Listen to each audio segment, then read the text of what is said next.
Alright, hello everyone and welcome back to another video. So last time we painted up these old school Necrons in my Australian Red Desert theme that I've been doing, and I think they turned out pretty good. These are the new school Necrons that I also did in the same theme quite a while ago, but today we're going to be moving on to this big boy.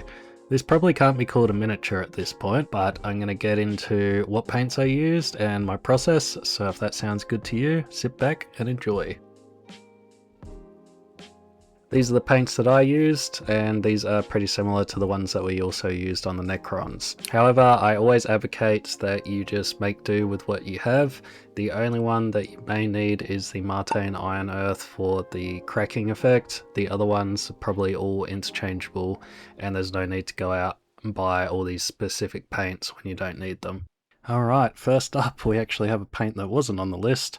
This is just our undercoat paint, so I don't think I need to put an undercoat paint on the list. Just grab black out and start painting. Luckily for me, when I bought this is what it looked like, and most of it is already black, so we're pretty much ready to go. I just needed to clean up these green areas that I didn't want green anymore. But a bit of a backstory with this model. I can't remember how many years ago I bought it now, but somebody sold this to me for just $20. I didn't know this person, I just bought it off Facebook Marketplace, and I certainly didn't argue the price, but I think that is well and truly a good deal. Up next we're putting down Bugman's Glow.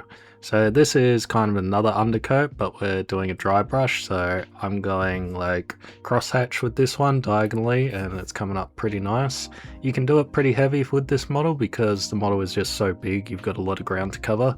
But you definitely don't want to be painting over the cracks. We're trying to keep those and make sure we see them.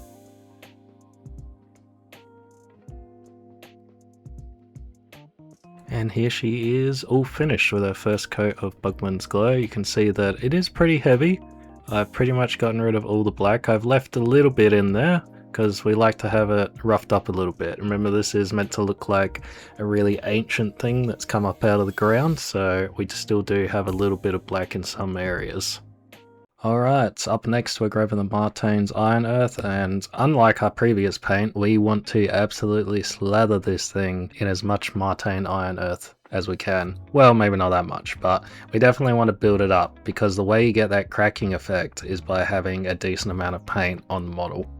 As usual guys, I'm going to set up the camera with a time lapse so you can actually see the effect of these paints. So I almost made one really big mistake here, and that is the Martane's Iron Earth I've had for a few years now. I'm almost to the bottom of the pot, and if you go back to my older videos, you'll see one where I did the original Red Desert Necrons, and that'll tell you how long I've had this Martane's Iron Earth for. It's been sitting around a long time, and you can see that the cracks aren't really coming up the way that they're meant to. It's just like not really working as well as it normally does, and I do believe it's because it's been sitting around for so long. So I did have the thought to go and buy a new one, and I thought, nah, you know, I always advocate for not spending money. This is the one thing that I should have spent money on because it could have messed up the whole miniature. But thankfully it didn't, and I think that it actually turned out really cool. So this is it pretty much all dry. There's a few spots that are still a bit wet and you can probably see those, but for the most part it's all dry now. It looks like a sand sculpture, which is really cool, but we still got a lot of work to do.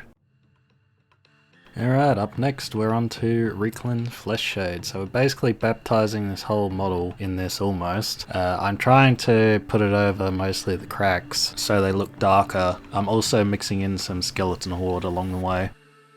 And here it is after one coat, so you're going to want to do multiple coats, but each time you're just going to want to affect the areas where this would sort of naturally sit and give it that sort of worn look.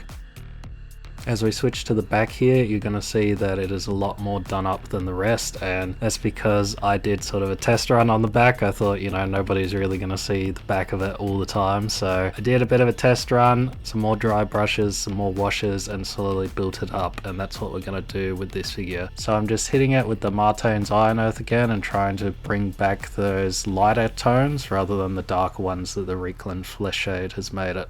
Now we're using the Skeleton Horde contrast paint, and I find this paint is one of my favorites because it can give a lot of depth and a lot of that grubby look that I really like.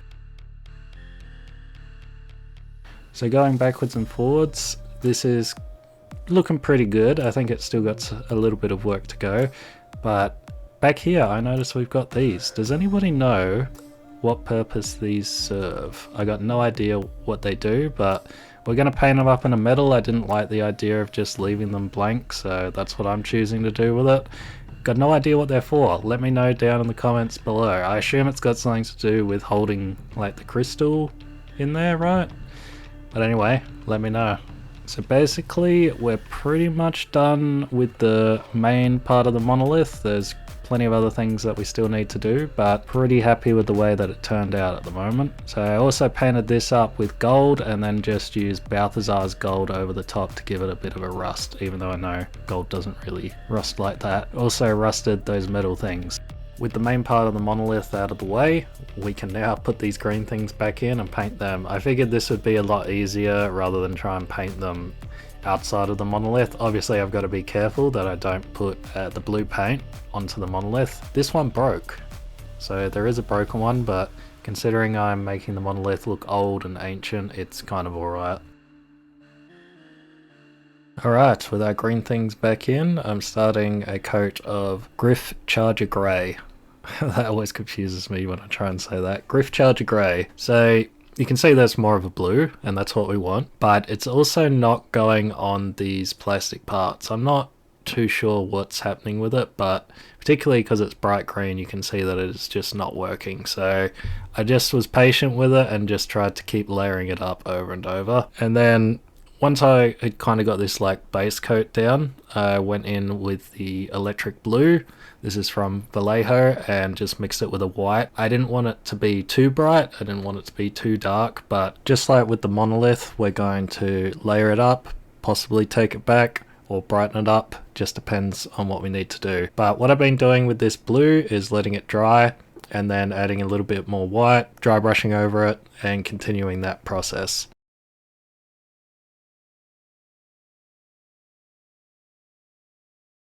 Now that I've got the crystal how I wanted, I'm taking some Griff Charger Grey again and just dirtying it up and making it look older than it is. And in my opinion, I think this is turning out really, really good.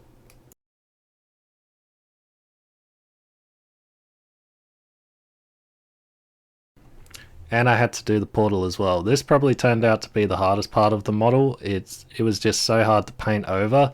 So I started with Griffhound Grey, and you can see the darker parts are the Grifftown Grey. Took forever to dry, and now I'm trying to go over with the electric blue. Alright, up next you're going to need to find some orange sand. I got this from a ant keeping company. I've mentioned this every time I brought it out. I don't know how you guys would get it, but I'm sure if you Google it, there's some way you can pick up orange sand. So what I'm doing now is putting down some glue, and we're going to be putting it on the model. Obviously, just like the Necrons, I'm imagining that this monolith has just risen up out of the red desert and is still covered in sand. So that's the look I'm going for.